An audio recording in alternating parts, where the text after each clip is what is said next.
Hello students, welcome back to Gyan Sagar. Myself Prerna Dasaundhi and I hope आप सब ने ज्ञान सागर ऐप इंस्टॉल कर लिया होगा, और अगर नहीं किया है तो डिस्क्रिप्शन में लिंक अवेलेबल है, आप वहां से इजीली कर सकते हैं।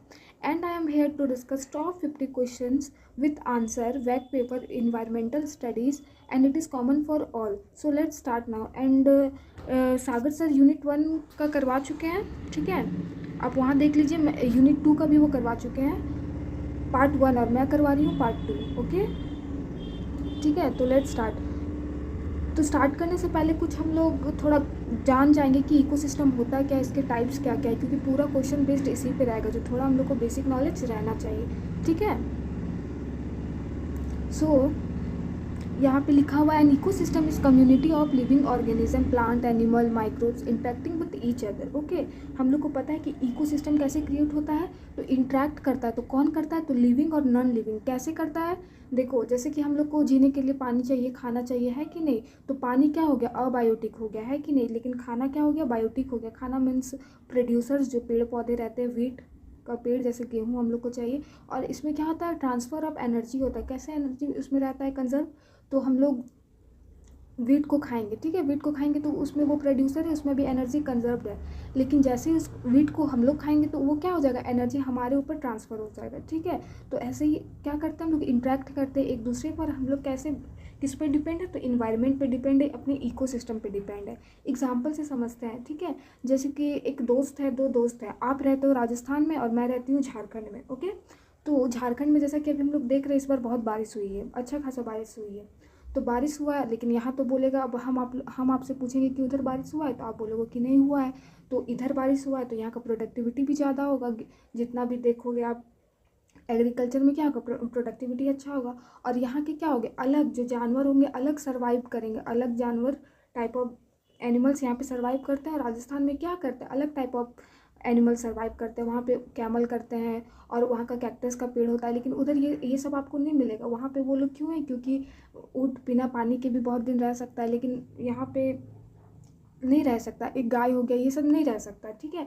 तो क्या हो गया, राजस्थान का इकोसिस्टम अलग है और झारखंड का इकोसिस्टम अलग है। ओके, तो हर जगह का अपना अपना इकोसिस्टम होता है, अपने इन्वायरमेंट के अकॉर्डिंग। ओके, जैसे एक कुआं देखते हो, एक कुआं में एक मेंढक रहता है, पूरा ज़िंदगी उसी में गुजार देता है, तो उसके लिए वही इकोसिस्टम, वहीं पर उसका खाना पानी रहना सब उसको मिल जाएगा। ओके, तो ऐसे होते। एक पॉन्ड हो गया, वहाँ पे मछलियाँ अपना सारा ज़िंदगी, एक ऐसा तो नहीं होता है कि आज 2 महीना यहाँ रहे उसको ट्रांसफ़र करते हैं वहाँ, ऐसा नहीं होता। वो पूरा ज़िंदगी उसमें गुजार देते हैं एक पॉन्ड पे। अब वही मछली को आप कुआं में छोड़ दोगे तो वो ज़्यादा दिन तक सर्वाइव नहीं कर पाता है, ठीक है। आप देखते होंगे कि मछली हम लोग कुआं में कभी कभी छोड़ देते हैं, लेकिन वो कुछ टाइम बाद क्या होता है, मर जाता है। ऐसे ही और कैसे एग्जाम्पल से आपको समझा सकते हैं। हाँ देखिए, कितना अच्छा पॉइंट लिखा हुआ है कि ecosystem can very greatly in size and can be as large as a forest और एज अ पॉन्ड। एक लार्ज फॉरेस्ट की तरह बड़ा भी हो सकता है इकोसिस्टम, और एक पॉन्ड के जैसा छोटा भी हो सकता है। जैसे अमेजन का हो गया, वहाँ पे different types of living things, मतलब जानवर, जो भी इंसेक्ट वगैरह पाए जाते हैं, और है कि नहीं, वही दूसरा कहीं और नहीं मिलेगा जो अमेजन में मिलेगा। तो ऐसे ही अलग अलग जगह का अलग अलग इकोसिस्टम होता है। होप आप इकोसिस्टम अच्छे से समझ गए होंगे। चलिए, टाइप्स ऑफ इकोसिस्टम क्या है। टेरेस्ट्रियल इकोसिस्टम, जो कि फाउंड ऑन लैंड, जितने भी लैंड में होते हैं वो क्या हो गया, टेरेस्ट्रियल इकोसिस्टम। एक होता है एक्वेटिक इकोसिस्टम, जो कि वाटर बॉडीज जहाँ पे मिलते हैं। ओके, और ये डिवाइड किस में है, फ्रेश वाटर इकोसिस्टम और मेराइन इको। फ्रेश वाटर में जो सॉल्ट कैरी नहीं करता अपने साथ, ठीक है, जिसमें सॉल्ट नहीं पाया जाता। मराइन में क्या होता है, वो सॉल्ट पाया जाता है उसमें, जैसे ओशियन सी वगैरह हो गया। और फ्रेश वाटर में क्या हो गया, रिवर, लेक, पॉन्ड, स्ट्रीम्स, यही सब एग्जांपल आपको आगे पूछेगा, तो आप बढ़िया से थोड़ा समझ लीजिए। ओके, आर्टिफिशियल इकोसिस्टम क्या, ये मैन मेड बनाया गया है। कैसे, तो हम ये स्टडी के लिए किया गया है कि हर एक का तो हम लाइफ का मतलब अपने ऑब्जर्वेशन में रख के हम उसको कर सकते हैं, स्टडी के लिए बनाया गया। Okay, importance of ecosystem, maintain balance in nature, ठीक है। इकोसिस्टम क्या करता है, नेचर को बैलेंस बनाए रखता है। देखिए, अगर हम लोग होता है ना, इसमें मेंटेन बैलेंस इन नेचर कैसे हो गया कि कंज्यूमर होता है, प्रोड्यूसर होता है, और एक क्या होता है, डिकम्पोजर होता है। अगर उसमें से एक का भी बैलेंस अगर बिगड़ जाएगा तो क्या होगा, वो लार्ज अमाउंट पे हो जाएगा, लार्ज नंबर ऑफ हो जाएगा, जो कि हम लोग को क्या होगा, दिक्कत हो जाएगा, ठीक है। तो देखिए, इसका हम लोग एग्जाम्पल से समझेंगे आगे। और यहाँ पे देखिए कितना सुंदर है, इसमें आप थोड़ा सा जान लीजिए कि इसमें क्या, किसको क्या बोलते हैं, प्रोड्यूसर, ठीक है, जिसको उत्पादक बोलते हैं। प्रोड्यूसर में क्या आ जाता है, ऑल ग्रीन प्लांट्स आ जाता है, ठीक है। इसमें क्या करता है, ये अपना खाना खुद बनाता है, ये सब क्या होता है, ऑटोट्रॉफिक होता है, अपना खाना खुद बनाता है जो प्रोड्यूसर्स होता है। अब प्राइमरी कंज्यूमर किस में आता है, देखो कंज्यूमर होता है, उसके बाद वो 3 भाग में बढ़ जाता है, प्राइमरी, सेकेंडरी और टर्सरी, ओके। तो प्राइमरी प्रोड्यूसर क्या होता है, जो डायरेक्ट प्रोड्यूसर्स को खाता है, ओके, क्या करता है, डायरेक्ट प्रोड्यूसर्स को इंटेक्ट करता है। उसके बाद सेकेंडरी कंज्यूमर क्या हो गया, जो प्राइमरी कंज्यूमर को खाता है, जैसे फ्रॉग हो गया, इंसेक्ट वगैरह खाता है, तो वो क्या हो गया, सेकेंडरी कंज्यूमर हो गया। अब टर्सरी कंज्यूमर क्या हो गया, जो सेकेंडरी को खाएगा, ठीक है, जो अगले वाले को खाएगा अपनी चेन में, फूड चेन में। तो जो फ्रॉग, हम लोग को पता है स्नेक वगैरह क्या खाता है, फ्रॉग रख खाता है, तो वो टर्सरी कंज्यूमर क्या हो जाएगा, सेकेंडरी को कंज्यूम करेगा। और टर्सरी में देखिए एक एग्जांपल नया जुड़ गया है, क्वाटनरी कंज्यूमर। कभी कभी ये देखते होगे कि आप सांप वाप इंसेक्ट उठा के ले जाता है, इसीलिए उसमें दिखाया गया है, ठीक है। अब देखिए अब डिकम्पोजर कौन होता है, ठीक है। तो डिकम्पोजर क्या होता है, देखते होंगे आप कि कभी कभी जो हमारे सारे प्लांट्स का हम लोग तो खाते हैं, मान लीजिए एक बैगन का पौधा है, तो बैगन हम खाते हैं, इसके साथ तो उसका पौधा नहीं खाते हैं ना, लेकिन वो कुछ टाइम बाद क्या हो जाता है, डिकम्पोज होता है, मान लीजिए मर गया है, तो वो रहते रहते क्या होता है, मिट्टी के साथ मिल जाता है। तो किसके कारण मिलता है, वो डिकम्पोजर्स के कारण मिलता है, ओके। अब अगर हम लोग ह्यूमन हो गया या फिर कोई अदर एनिमल हो गया, सबका तो हम लोग दाह संस्कार नहीं ना करते हैं कि उसको हम लोग जाके मिट्टी में डाल दिए, ऐसा कुछ नहीं करते हैं, वो लोग तो ओपनली रहता है। तो वो सब धीरे धीरे अपने एक टाइम के बाद गायब हो जाता है, वो मिट्टी के साथ मिल जाता है। तो वो किसके कारण मिलता है, डिकम्पोजर्स के कारण, बैक्टीरिया के कारण, ओके, ठीक है। तो होप आपको ये समझ में आ गया होगा फूड चेन। इसी से आपको क्वेश्चन पूछेगा कि प्राइमरी कंज्यूमर में कौन आता है, ये सब आगे देखने को मिलेगा, ठीक है। सो देखिए जैसे लिविंग हम लोग 2 कंपोनेंट पढ़े थे हम लोग, क्या, बायोटिक और अबायोटिक। अबायोटिक में क्या से आ गया, पानी हो गया, लाइट हो गया, ये सब हमारा हो गया किस में, अबायोटिक में। और बायोटिक का तो मतलब आपको पता ही है, तो इसमें वही दिया हुआ है। बायोटिक में क्या आ जाएगा, गैस वगैरह उसी में आ जाएगा। Unit 2 back paper environmental studies. चलिए MCQ answer 51 is question is which branch of science deal with study of ecosystem. कौन सी विज्ञान शाखा परितंत्र का अध्ययन करती है, तो कौन सी करती है, इकोलॉजी, ठीक है। Question number 52 ecosystem is a structural and functional unit of. परितंत्र किसका संरचनात्मक और क्रियात्मक इकाई है, तो बायोस्फीयर का। और अगर आपको इन्वायरमेंट का स्ट्रक्चरल और फंक्शनल यूनिट पूछेगा तो क्या हो जाएगा, इकोसिस्टम, ओके। इन्वायरमेंट का हो जाएगा इकोसिस्टम, इकोसिस्टम का हो जाएगा बायोस्फीयर। एग्जाम्पल जैसे हम लोग मैटर का एटम बोलते हैं, एटम के भी अंदर क्या होता है, न्यूट्रॉन प्रोटॉन जो भी होता है, ठीक है। 53 what maintains balance in ecosystem. परितंत्र में संतुलन कौन बनाए रखता है, तो कौन, तो इंट्रैक्शन ऑफ बायोटिक और अबायोटिक फैक्टर्स, जैविक और अजैविक घटकों का परस्पर संबंध, ठीक है। ठीक है, इसी से हम लोग को क्या होता है, बैलेंस बना रहता है। अगर मान लीजिए प्रोड्यूसर्स को कंज्यूमर नहीं खाएगा तो पूरा फैल जाएगा, तो फिर दिक्कत हो जाएगा ना। चलिए, और प्रोड्यूसर्स को अगर कंज्यूमर नहीं खाएगा तो वो जीवित भी नहीं रह पाएगा, ठीक है। इससे क्या हो जाएगा, इम्बैलेंस हो जाएगा। 54 which is the largest ecosystem of the earth. पृथ्वी का सबसे बड़ा परितंत्र कौन सा है, तो ओशियन है, ठीक है। कौन सा है, ओशियन है।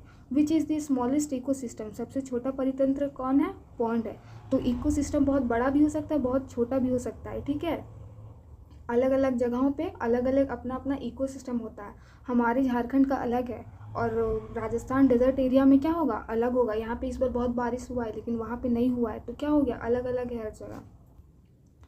अब ऊँट को झारखंड में लाके कितने दिन तक उसको रख पाओगे, वो तो खैर रह जाएगा, ठीक है। लेकिन यहाँ पे अगर डेजर्ट में तुम गाय को लेके छोड़ दोगे तो वो रह पाएगा, नहीं रह पाएगा। मतलब इकोसिस्टम क्या है, सराउंडिंग पे डिपेंड है, अपने इन्वायरमेंट पे डिपेंड है। और हम लोग किस पे डिपेंड है, तो इकोसिस्टम पे डिपेंड है, ठीक है।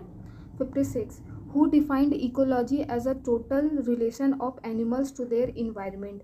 प्राणियों और पर्यावरण के कुल संबंधों का अध्ययन किसने कहा है, तो अर्नेस्ट हैकल, जो कि फादर ऑफ इकोलॉजी भी है, ठीक है।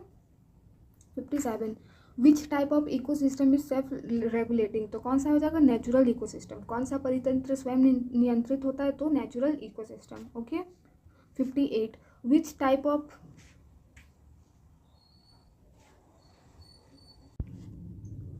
ठीक है। अब question number 58 which type of ecosystem is controlled by man. तो क्या हो जाएगा, आर्टिफिशियल इकोसिस्टम। और ये आर्टिफिशियल इकोसिस्टम क्या है, टाइप ऑफ इकोसिस्टम में आता है, ठीक है। जैसे हम लोग पढ़े थे terrestrial, fresh water, marine, artificial, aquatic, सब क्या है, टाइप ऑफ इकोसिस्टम है। इसका एग्जांपल क्या है, एक्वेरियम वगैरह क्या हो जाता है, आर्टिफिशियल इकोसिस्टम में हो जाता है। जैसे एग्जांपल नेक्स्ट क्वेश्चन में भी दिया हुआ है, a garden is example of किसका, आर्टिफिशियल इकोसिस्टम, ठीक है। Question number 60 which is an example of lotic ecosystem. Lotic तेज बहाव वाले परितंत्र का उदाहरण दीजिए। तो क्या हो जाएगा, रिवर हो जाएगा, ठीक है। 70 biotic component, 61 to 70 biotic component से रिलेटेड क्वेश्चन है, इसीलिए वहाँ पे लिखा हुआ है। चलिए 61 पढ़ते हैं। कंज्यूमर्स आर ऑल्सो कॉल्ड, उपभोक्ताओं को क्या कहा जाता है, तो हेट्रोट्रॉप्स कहा जाता है। क्या, परपोषी, मतलब ऑटोट्रॉप्स और हेट्रोट्रॉप्स दो तरह के होते हैं बायोटिक। तो ऑटोट्रॉप्स खुद से खाना बनाते हैं, वो लोग इंडिपेंडेंट होते हैं, और हेट्रोट्रॉप्स क्या होते हैं, दूसरों पे डिपेंड होते हैं, वो कंज्यूम करने के लिए बैठे होते हैं कि कब प्लांट बड़ा होगा कि उसको हम खाएंगे, है कि नहीं। चलिए हेट्रोट्रॉप्स हो गया। 62 which organism occupy first trophic level, तो क्या हो जाएगा, प्रोड्यूसर्स हो जाएगा। पहला पोषण स्तर का कौन ग्रहण करता है, तो प्रोड्यूसर्स। प्रोड्यूसर्स के बाद कौन आता है, कंज्यूमर, जो कि 3 पार्ट में डिवाइड है, प्राइमरी, सेकेंडरी और टर्सरी। ओके, थर्ड में कौन आ जाता है, डिकम्पोजर। जब मिट्टी में मिल जाता है तो किसके प्रेजेंस में, बैक्टीरिया और फंगी के प्रेजेंस में मिट्टी में मिल जाता है, गायब हो जाता है कि नहीं। Question number 63 which organism occupy second trophic level, तो क्या हो गया, हार्बीवोरस, शाकाहारी। दूसरा पोषण स्तर पर कौन सा ग्रहण करता है, हार्बीवोरस। क्यों कहा गया है, क्योंकि प्राइमरी कंज्यूमर में हो जाएगा हार्बीवोरस, क्योंकि वो क्या खाते हैं, प्लांट्स को खाता है ना। सेकेंडरी अगर कंज्यूमर हो गया तो क्या हो जाएगा, फिर वो कार्निवोरस हो जाएगा, ठीक है। 64 which organism feed at third trophic level, तीसरे पोषण स्तर पर कौन भोजन करता है, तो कार्निवोरस। देखिए आ गया ना, ये क्या हो जाएगा, सेकेंडरी कंज्यूमर हो जाएगा, ठीक है।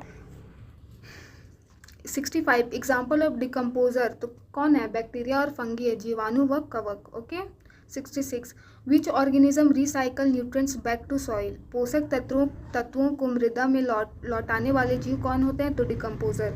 देखते हैं कि प्लांट वगैरह रहता है या कोई एनिमल रहता है, वो कुछ मान लीजिए उसका डेड हो गया, वो डेथ हो गया उसका, तो क्या करता है, कुछ दिन बाद खुद गायब हो जाएगा अपने, बस उसका बोन वगैरह बचा रहेगा, बाकी कहाँ चला जाता है, तो उड़ के कहीं नहीं जाता है, वो क्या हो जाता है, डिकम्पोज हो जाता है, मिट्टी में मिल जाता है। और किसके थ्रू होता है, किसके लिए होता है, तो फंगी और बैक्टीरिया के कारण। ओके। ग्रास होपर इज, टिड्डी क्या है, तो प्राइमरी कंज्यूमर है। ओके, क्या है, प्राइमरी कंज्यूमर है, क्यों, क्योंकि वो प्लांट पे, प्रोड्यूसर्स पे डिपेंड होते हैं। टाइगर इज क्या है, तो टॉप कार्निवोरस है। क्या है, टॉप कार्निवोर। क्यों इसको बोला गया है, देखिए फर्स्ट में, हाँ चलिए बोल सकते हैं कार्निवोरस, ठीक है। चलिए गोट इज क्या है, तो प्राइमरी कंज्यूमर। हम लोग को पता है कि वो गोट वगैरह क्या है, ये सब नहीं खाते हैं, जानवर वगैरह, है कि नहीं, वो लोग क्या होते हैं, प्लांट डिपेंडेंट होते हैं। लायन क्या है, तो सेकेंडरी और टर्सरी कंज्यूमर है, ठीक है। ये प्लांट भी खा जाते हैं, और जो प्लांट को खाते हैं उसको भी खाते हैं, जो सेकेंडरी जो कार्निवोरस है तो उसको भी खा जाते हैं, इसीलिए क्या हो गया, टर्सरी कंज्यूमर हो गया। 71 to 80 energy flow and productivity से हम लोग क्वेश्चन देखेंगे। 71 में क्या है, एनर्जी इंटर्स इकोसिस्टम थ्रू, ऊर्जा परितंत्र में किससे प्रवेश करती है, तो फोटोसिंथेसिस से। कैसे करती है, तो जैसे कि हम लोग को पता है प्लांट वगैरह खाना कौन से प्रोसेस से बनाती है, तो फोटोसिंथेसिस, जो एक बायोलॉजिकल प्रोसेस है in the presence of sunlight. Okay, और उसमें क्लोरोफिल क्लोरोप्लास्ट प्रेजेंट होता है, इसीलिए वो खाना बना पाता है। चलिए 72 the first law of thermodynamic state, उष्मागतिकी का पहला नियम क्या है, तो energy can neither be created nor be destroy, ऊर्जा ना उत्पन्न की जा सकती है ना नष्ट की जा सकती है। कैसे नहीं कर सकती, देखिए सनलाइट में क्या प्रेजेंट होता है, एनर्जी, तो वो एनर्जी प्रेजेंट होता है, वो एनर्जी कहाँ पे कंजर्व हो जाता है और किस में हेल्प करता है, तो प्लांट्स को खाना बनाने में। अब वो लीफ में जाके वो कंजर्व हो गया, ठीक है। मान लीजिए वो खाना बनाता है सनलाइट के थ्रू, तो सनलाइट से एनर्जी आया, अब वो पत्ते में, वो प्लांट में जाके कंजर्व हो गया। अब मान लीजिए वो गेहूँ का पेड़ पौधा था, ठीक है। अब वो गेहूँ का क्या होगा, जब वो बन जाएगा, वो अभी उसमें कंजर्व है एनर्जी, ठीक है। अब वो जब बन जाएगा, जब उसको हम लोग खाएंगे आटा के रूप में, तो क्या होगा, फिर वहाँ से उससे हमारे में एनर्जी क्या हो जाएगा, ट्रांसफ़र हो जाएगा। अब वही सनलाइट था, वही लाइट पौधा में गया, पौधा से किस में आ गया, अब हम लोग में आ गया, तो एनर्जी क्या हुआ, neither be create not be destroy, ना इसे तो उत्पाद किया जा सकता है ना ख़त्म किया जा सकता है, बस क्या होता है, एक ट्रांसफ़र होता है, ठीक है। चलिए हम लोग बोलते हैं ना कि चलिए आज ये बना, इससे हम लोग को ज़्यादा एनर्जी मिलेगा, तो क्या उसमें ज़्यादा एनर्जी कंजर्व रहता है। चलिए 73 पढ़ते हैं। The second law of thermodynamic state, उष्मागतिकी का दूसरा नियम कहता है, क्या कहता है, तो एनर्जी से lost as a heat in every transfer, हर स्थानांतर में ऊर्जा उष्मा के रूप में नष्ट होती है। हाँ, एनर्जी क्या होता है, एज अ हीट वो क्या होता है, नष्ट होता है, और नष्ट भी क्या होता है, वो दूसरे फॉर्म में फिर चला जाता है। चलिए 40 लिंडमैन्स 10% लॉ इज रिलेटेड टू, और ये किसके द्वारा दिया गया है, रेमंड्स लिंडमैन, ठीक है। Energy transfer is trophic level, पोषण स्तरों में ऊर्जा प्रवाह, इसका आंसर क्या हो जाएगा, एनर्जी ट्रांसफर इन ट्रॉफिक लेवल्स, ठीक है। 75 ग्रॉस प्राइमरी प्रोडक्टिविटी जीपीपी, इसका फुल फॉर्म भी पूछ देगा कि जीपीपी का फुल फॉर्म क्या है, तो ग्रॉस प्राइमरी प्रोडक्टिविटी क्या है, total energy fixed by producers, उत्पादकों द्वारा स्थिर की गई कुल ऊर्जा, ओके। नेट प्रोडक्टिविटी क्या है, एनपीपी क्या है, शुद्ध प्राथमिक उत्पादकता, एनपीपी क्या है, तो जीपीपी रेस्पिरेशन, मतलब ग्रॉस प्रोड्यूसर प्रोडक्टिविटी और क्या हो जाएगा, रेस्पिरेशन हो जाएगा, ठीक है। 77 सेकेंड प्रोडक्टिविटी क्या है, द्वितीयक उत्पादकता क्या है, तो बायोमास प्रोड्यूस्ड बाय कंज्यूमर्स, उपभोक्ताओं से द्वारा उत्पादित जैव भार, तो सेकेंड प्रोडक्टिविटी में क्या आता है, बायोमास आता है, और किसके द्वारा प्रोड्यूस होता है, तो कंज्यूमर्स के द्वारा, ठीक है। 78 the highest productivity is found in, तो ट्रॉपिक रेन फॉरेस्ट में पाया जाता है, ठीक है। चलिए, the lowest productivity found in desert, यही है वो वाला और एक क्वेश्चन था इसमें भी आगे। 80 number which productivity is stored energy available in herbivores, तो क्या हो जाएगा, net primary productivity NPP, okay. Food chain और फूड वेब से देखेंगे हम लोग को। Gracing food chain starts with green plants, हम लोग का स्टार्टिंग कहाँ से होता है, फूड चेन स्टार्ट कहाँ से होता है, तो प्रोड्यूसर्स जो कि ग्रीन प्लांट्स होते हैं, okay. 82 detritus food chain starts with, अब घटित आहार श्रृंखला किससे शुरू होती, तो डेड एंड ऑर्गेनिक मैटर से, ठीक है, मृत व जैव पदार्थ। और 83 विच food chain is more dependent on decomposer, कौन सी आहार श्रृंखला अपघटकों पर अधिक निर्भर है, तो डिट्रस फूड चेन, ठीक है, अपघटित आहार श्रृंखला। 84 which organism are the best base of food chain, तो कौन होते हैं, प्रोड्यूसर्स होते हैं, ओके। अब बोलिएगा कि प्रोड्यूसर्स कैसे होते हैं, तो अगर गॉड वगैरह नहीं रहेगा, अगर मान लीजिए जो भी जानवर रहते हैं और जो ओनली प्लांट खाते हैं, तो प्लांट खाते हैं, जो प्लांट को खाने वाले हैं, फिर वो एग्जिस्ट नहीं करेंगे, और अगर वो एग्जिस्ट नहीं करेंगे तो फिर आगे बढ़ेगा ही कैसे, इसलिए हम लोग प्राइमरी किसको मानते हैं, प्रोड्यूसर्स को मानते हैं, ठीक है। चलिए, 85 विच food chain helps in quick energy flow, कौन सी आहार श्रृंखला तीव्र ऊर्जा प्रवाह में सहायक है, तो ग्रेजिंग फूड चेन, चराई आहार श्रृंखला। 86 which food chain plays role in nutrient recycling, कौन सी आहार श्रृंखला पोषक तत्वों चक्र में सहायक है, तो कौन सी है, detritus and food chain. Example of grazing food chain, चराई आहार श्रृंखला का उदाहरण, तो देखिए ग्रास है, ग्रास को कौन खाता है, ग्रास होपर खाता है, ग्रास होपर को कौन खाता है, फ्रॉग खाता है, फ्रॉग को कौन खाता है, स्नेक खाता है, स्नेक को कौन खाता है, हॉक खाता है, ठीक है। 88 example of detritus food chain, अपघटित आहार श्रृंखला का उदाहरण, तो डेड लिप्स को कौन खाता है, अर्थवर्म खाता है, अर्थवर्म को बर्ड, बर्ड को हॉक, ठीक है।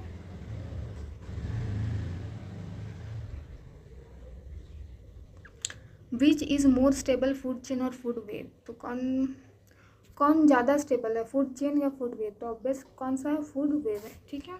90 विच इंक्रीजेज इकोसिस्टम स्टेबिलिटी, तो फूड वेब भी क्या करता है, स्टेबिलिटी को मेंटेन रहता है। अगर लायन लोग को अगर जानवर नहीं मिलेंगे उसके आगे को, तो पता चलेगा इंसान को ही खाने लगा है, ठीक है। आपने टाइटन मूवी देखा होगा, सीरीज़ है, वहाँ पे इंसान खाता है कि नहीं, देखे हो कोई। चलिए, 91 से 100 साइकिल्स, होम्योस्टेटिस एंड टाइप्स, ठीक है। Nitrogen fixation is carried by, तो क्या हो जाएगा, राइजोबियम ब्लू ग्रीन अलगी, ठीक है। 92 the main source of carbon dioxide in atmosphere, main source क्या है कार्बन डाइऑक्साइड का, तो रेस्पिरेशन और कंबशन, ठीक है। Which gas is essential for ozone layer formation, तो ऑब्वियस से क्या होगा, ऑक्सीजन होगा। 84 phosphorus cycle differs from other cycle as it has no gaseous phase, इसमें क्या होता है, गैसियस फेज नहीं होता, इसीलिए क्या है, डिफरेंट है, किससे, तो अदर साइकिल से। 95 which cycle maintains global temperature balance, कौन सा चक्र वैश्विक तापमान संतुलन बनाए रखता है, तो कार्बन साइकिल, ठीक है। 96 ecosystem maintains balanced by homeostasis, ठीक है, परितंत्र संतुलन किससे बनाए रखता है, तो homeostasis. 97 which ecosystem is transitional between land and water, स्थल और जल के बीच में संकीर्ण परितंत्र कौन है, तो वेटलैंड्स है। और ट्रांजिशनल का मतलब क्या होता है, ब्रिज का काम करता है, जो एक दूसरे को जोड़ता है, ठीक है। चलिए, 98 coral reef ecosystem is rich in biodiversity, coral reef परितंत्र किसमें समृद्ध है, तो बायोडाइवर्सिटी में, ओके। मैंग्रोव तटीय क्षेत्रों में किससे बचाते हैं, तो इरोजन और साइक्लोन से। 100 which ecosystem is known as lungs of earth, तो क्या हो जाएगा, ट्रॉपिकल रेन फॉरेस्ट, ओके। आपका एक HW है कि मुझे बताइए what is the structural unit of ecosystem? Ecosystem